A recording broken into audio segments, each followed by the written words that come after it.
go get them again. Welcome back, fragrance family. Welcome to another unboxing first impression video on my channel. Today we are delving into the brand of DS and Durga. Now today's video is a special one as we're unboxing and sharing my initial thoughts. We'll say that loosely because I sampled this a few years back, so it's kind of like a rekindling of sorts. And this one called Notorious Oud from DS and Durga. Now it feels like ages since my last big Durga haul of 2023. Remember that one? A lot of these, it started with Burning Barbershop way back when, and I think that was a couple of years before the big haul, and I loved it because it was a barbershop-based fragrance. So if you're looking for a barbershop fragrance and you like my taste in smoky fragrances, woof. Burning Barbershop did its thing, and then things kind of got out of control. Amber Kiso, I think, and as artistic as Burning Barbershop is, and as great as it is, Amber Kiso is the lone wolf of the DS and Durga lineup for me personally. There is a lot of solid fragrances here. A lot of these actually I got on fragrancebuy.ca. And that was like a couple years back, right? This one is in there. You don't see the sticker, but it says tester. There's no box. Several of these were testers, but other ones they had retail for, well, retail at their price point. I think it was like $100 Canadian, maybe a little like 80, 90 for some of these non-testers, like the smaller ones. And their bigger ones were like 120 or something like that. So I really took advantage. Like I built my DS and Durga lineup through fragrance by including this one. This was the one that got kind of stuck in the purgatory. I feel like this one like is the last remaining bottle of this. It just fell out of the loop. But I blind bought several of these. Like I sampled a few from DS and Durga, but really this one I had the sample and I blind bought it basically at the same time. So yeah, this particular bottle has been on my mind waiting for its dedicated video here. Its spotlight. It was sitting in the purgatory and I'm just like, huh? I got another Durga to do? Okay. Yeah, I haven't done this one yet. So for a more comprehensive video or a much deeper dive into this one right here, don't forget to check out my sampling samples video. Yeah, it's a couple years old where I I dive deeper into this captivating fragrance. I really went into, of course, what I usually do with sampling samples. A couple days of testing.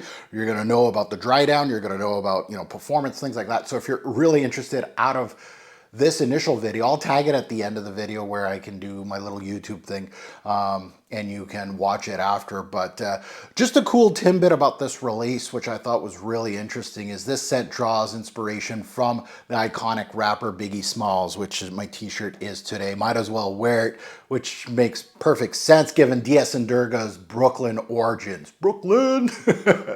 Biggie. Obviously, that's his stomping grounds. Rest in peace to Biggie Smalls. Really, someone that I was a Tupac guy, to be quite honest, when I was younger, going into this rap thing like Nas and Tupac and things like that. Biggie really later in my journey in hip hop, I started appreciating him. So I was more of a Tupac kind of guy. Now, if you're new here, welcome to the Robezoid channel. I am your host, Mark. If you haven't hit that subscribe button, it's free. And talking about free, like I don't accept free bottles. Imagine that, a fragrance reviewer that's actually a fragrance, like I'm not trying to be a commercial, right? I'm a commercial, but I'm trying to act like I'm impartial. Those are the kind of reviewers that I dislike, right? If you're gonna be a commercial, just say, hey, hi, my name's Curly and I'm a commercial. Hi, I'm Bowtie, I'm a commercial. That's all you need to do. And then people will start knowing, like a commercial on TV is different. We all know that they're trying to sell us something. This is much different. So hit that subscribe button because you're not going to get that out of me. You're going to get bad fragrance reviews on popular fragrances too. I don't care about the response of Fragcomm. I don't know you, you don't know me. So yeah, I'm going to get some bad comments. I'm going to get some thumbs down. But my thoughts are my thoughts. I'm never going to go on to AI and see what's popular to do on my YouTube channel. And smash that like button, right? This is my own money. This is my own time. I don't have a team editing my stuff. I do my own thing. So hitting that like button is free. And it really just, improves the engagement on this video. Much appreciated. And to my returnees, hey, it's been a while since we've spoken about Durga. Durga has released a lot of things since my last little mega haul. They do like special edition things and stuff like that. David has been really busy.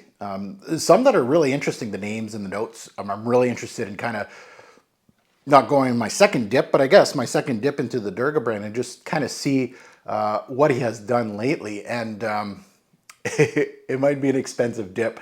So let's get into the notes. Let's take a look at the notes, the release date, you know, the Perfumier, of course, the owner, pricing, things like that before we delve into this.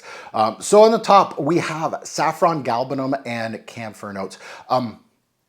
And remembering my sampling samples, I remember this being a rose oud saffron combo, trifecta. However, it flipped it on us that the saffron, usually third wheel in some of these fragrances, rose oud, not all the time, you know, everybody has their own take on it. I like that David used the third wheel as the primary. The saffron hits you right away, if I remember correctly, and then it goes into more oud. So really the rose kind of takes a step down in this release. In the mid, we got oud, rose, and lavender. Again, some heavy florals and some woods. And in the base, we have civet. And if I remember correctly, it wasn't really that animalic to me personally, to my nose, in the sampling samples. I recall this being kind of a smooth ride, to be quite honest. We got Cetilox and Papyrus in here as well, so some green aspects. Now, it was released back in 2019. The nose is, of course, founder David Seth Moltz, a great perfume, a great nose. You know, off the artistic side of a burning barbershop, I really was intrigued in what he was doing with the brand. Now, looking at pricing, this one will retail for around $210 to $300 USD. Very expensive. It is, well, very expensive. It's in that niche realm, right? That you know, it's not hitting 4 yet, but it's in that realm. A little upper from, of course, designer fragrances. And at discounters, that's where you get, there's a big hit at discounters. So you're looking at 130, 180. Testers can be much, much lower. So do your research. And the proof's in the pudding. I built my collection of Durga. I'm not, you know, I'm not, I'm not here to flex on how much money I spend. I'm here to tell you that you can find Durgas, and I'm Canadian, and I spent maybe, you know, I don't think I've spent more than 100 and let's say 80 on any of these bottles, including the big boys. Maybe. Memory serves me correctly. That's around that. Like a lot of these were, especially these, like bow makers and things like that, were Radio Bombay were at Fragrance Buy for around $70 to $80 Canadian, which was for 50 mils. It was a steal. It was a steal. So be mindful of that. That might have been just a one-off for me that they were selling those kind of things. But let's get into Notorious Oud from DS and Durga. We're going to put it on strip first. And again, remember, this is a tester from fragrancebuy.ca. Atomizer is okay. So Notorious Oud. Finally getting out of the purgatory. Yeah, it's a heavy saffron. Yeah, I should put the cap on. I got to put it on skin. Yes, saffron takes center stage in this one, so now it's really coming back to me. Prepare for a prominent saffron note, a really good, one of the better ones maybe in the game, maybe. Very good saffron right off the bat. It's incredibly well executed, revealing its spicy nuances, revealing its leathery nuances, which makes this thing, you know, a little more interesting, and it's really showing it's big time spicy, leathery, and a little bit of that subtle sweetness that saffron is known for. That is backed up, of course, on oud. So that's really your 1-2 punch. You're going to get a little galbanum, and we're going to talk about that, but really it's all about saffron and oud right now. A little bit of rose lingering, like you can get the lavender and rose kind of in the background, but it's not your major players right now. So let's put it on skin. It's a good scent. It's well built. That's like the one thing I would like to say is that it's well built. And if I remember correctly, you might fact check me on this, but I remember when it first launched, I think it was at the same price as the rest of the line, which is nice because any brand that has like oud on it, doesn't matter if there's lots of oud or a little bit of oud or no oud at all, just because the name had oud in it, the price jumped. And I feel like this one was in the same price range. Now I could be wrong. They might have changed that. But I did appreciate that at the time. It's kind of like naming something elixir or something, and you can charge an extra $40. And what does that mean? What does that mean? Yeah, it's a classic take on the trio. So, you know, you're getting that oud, rose, and saffron, which is a popular combination, but DS and Durga masterfully make saffron the dominant player here, offering really a unique experience for the nose and a refreshing take on the classic trifecta. I've smelt a million of these, and a lot of people are going to say in the comments, I'm tired of oud rose saffron combos, and I hear you. I really do. I like it. It's a classic combo, and if it's done well, tastefully done, like, do I think like right now, if I didn't have the YouTube channel and things like that, would I start buying oud rose? I think I got enough. I think it would have to really, like this one kind of stands out a little bit because of the saffron. I like that. And what happens here is the oud emerges and the rose plays the support. As the fragrance kind of develops a bit here, the oud gracefully steps forward over the saffron. It takes time. Like right now, I know where this is going because I've sampled it. The rose, while present, takes a subtle supporting role, which is fairly unique. Like you hardly see roses being the third wheel of these kind of fragrances. Usually it's oud forward and saffron takes a leap and rose is third, but no, it was more like if we're looking at the whole build of this fragrance, it's more oud dominant because most of the dry down, your oud is primary, but the saffron hits you right off the bat.